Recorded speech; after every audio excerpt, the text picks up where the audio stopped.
ಮುಂಬರುವ ಲೋಕಸಭಾ ಚುನಾವಣೆಗೆ ಮುನ್ನ ಬಿಜೆಪಿ ರೈತ ಮೋರ್ಚಾ ವತಿಯಿಂದ ಕರ್ನಾಟಕದ ಬೆಳಗಾವಿಯಲ್ಲಿ ಭಾವೈಕ್ಯತಾ ಸಮಾವೇಶವನ್ನು ಹಮ್ಮಿಕೊಳ್ಳಲಾಗಿತ್ತು.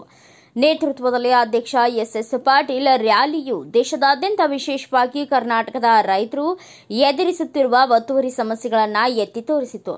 ಕರ್ನಾಟಕದಲ್ಲಿ ಮೇ 7ರಂದು ಚುನಾವಣಾ ದಿನವನ್ನು ನಿಗದಿಪಡಿಸಲಾಗಿದ್ದು, ರಾಜಕೀಯ ಭೂದೃಶ್ಯವನ್ನು ರೂಪಿಸುವಲ್ಲಿ ರೈತರ ಪ್ರಮುಖ ಪಾತ್ರವನ್ನು ಪಾಟೀಲ್ ಎತ್ತಿ ಹೇಳಿದರು.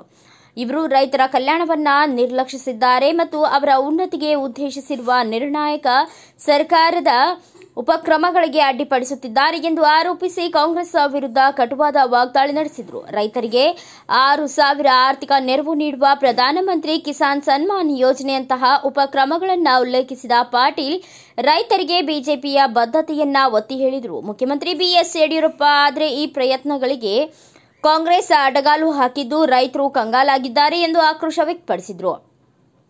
ಈ ಹಿಂದೆ 24,000ಕ್ಕೆ ಲಭ್ಯವಿದ್ದ ಸಬ್ಸಿಡಿ ಬೋರ್ವೆಲ್ಗಳಂತಹ ಅಗತ್ಯ ಯೋಜನೆಗಳನ್ನು ಕಾಂಗ್ರೆಸ್ ಸ್ಥಗಿತಗೊಳಿಸಿದೆ ಎಂದು ಪಾಟೀಲ್ ರೈತರನ್ನ ಟೀಕಿಸಿದರು. ಬಿಜೆಪಿಯ ಮಾಜಿ ಮುಖ್ಯಮಂತ್ರಿ ಬೊಮ್ಮಾಯಿ ಆರಂಭಿಸಿದ ಕ್ರಮವನ್ನು ರೈತರ ಮಕ್ಕಳಿಗೆ ನೀಡುತ್ತಿರುವ ವಿದ್ಯಾರ್ಥಿ ವೇತನವನ್ನ ನಿಲ್ಲಿಸುವುದನ್ನ ಅವರು ಖಂಡಿಸಿದರು. ಪಾಟೀಲ್ ಕಾಂಗ್ರೆಸ್ ತಮ್ಮ ಪ್ರಣಾಳಿಕೆಯಲ್ಲಿ ನೀಡಿದ್ದ ಪೊಳ್ಳು ಭರವಸೆಗಳನ್ನು ಪ್ರಾಯೋಗಿಕವಾಗಿ ಈಡೇರಿಸುತ್ತಿಲ್ಲ ಎಂದು ಆರೋಪಿಸಿದರು. ರೈತರ ಕಲ್ಯಾಣಕ್ಕಾಗಿ ಮೀಸಲಿಟ್ಟ 717 ಕೋಟಿ ಮೊತ್ತದ ಹಣವನ್ನು ತಡೆಹಿಡಲಾಗಿದೆ ಎಂದು ಅವರು ಸರ್ಕಾರವನ್ನು ತರಾಟೆಗೆ ತೆಗೆದುಕೊಂಡರು.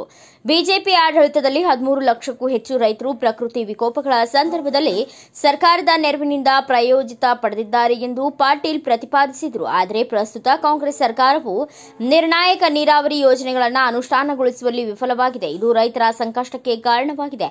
ಮುಂಬರುವ ಲೋಕಸಭೆ ಚುನಾವಣೆಯಲ್ಲಿ ಬಿಜೆಪಿ ಅಭ್ಯರ್ಥಿಗಳಾದ ಶೆಟ್ಟರ್ ಮತ್ತು ಅಣ್ಣಾ ಸಾಹೇಬ್ ಜೊಲ್ಲೆ ಅವರನ್ನ ಬೆಂಬಲಿಸುವಂತೆ ಮತದಾರರನ್ನ ಕೋರಿದ ಪಾಟೀಲ್ ಅವರ ಗೆಲುವು ಕರ್ನಾಟಕದಲ್ಲಿ ರೈತರ ಸಮೃದ್ಧಿಯ ಹೊಸ ಯುಗಕ್ಕೆ ನಾಂದಿ ಹಾಡಲಿದೆ ಎಂದು ಒತ್ತಿ ಹೇಳಿದರು. ಸರ್ಕಾರಿ ನೌಕರರಿಗೆ ₹1 ಪಗಾರ ಕೊಡಲಿಕ್ಕೆ ಸಾಧ್ಯ ಇಲ್ಲ. ಈಗ 2,000 ರೂಪಾಯಿ ಕೊಡ್ತೀವಿ. ಈಗ ಒಂದು ತಿಂಗಳಿಗೆ 2,000 ರೂಪಾಯಿ 2 ತಿಂಗಳು ಈ ಚುನಾವಣೆಯಲ್ಲಿ ರೈತರು ಈ ಒಂದು ಸರ್ಕಾರಕ್ಕೆ ತಕ್ಕ ಪಾಠ ಕಲಿಸ್ತಾರೆ ಅಂತಿದ್ದಾರೆ. ಖಂಡಿತವಾಗಿ ಕಾಂಗ್ರೆಸ್ ಸರ್ಕಾರಕ್ಕೆ ತಕ್ಕ ಪಾಠವನ್ನು ಕಲಿಸತಕ್ಕಂಥ ಕೆಲಸ ನಮ್ಮ ರೈತರು ಮಾಡ್ತಾರೆ. ರೈತರಿಗೆ ಏನೇನು ಅನ್ಯಾಯ ಮಾಡಿದೆ ಸರ್ಕಾರ ಅಂತ ದಾಖಲಾತಿಗಳ ಸಮೇತ ಕಾಂಪ್ಲೇಂಟ್ ಸಮೇತ ಪ್ರತಿ ಮನೆಗೆ ನಮ್ಮ ಕಾರ್ಯಕರ್ತರು ಹೋಗ್ತಕ್ಕಂಥ ಕೆಲಸ ಮಾಡ್ತಾ ಇದ್ದಾರೆ. 100% ಈ ಸರ್ಕಾರ ತಕ್ಕ ಪಾಠ ಕಲಿಸ್ತೇವೆ. ಇದಕ್ಕೆ ಉದಾಹರಣೆ ಹೇಳ್ಬಿಡ್ತೀನಿ ನಿಮ್ಗೆ.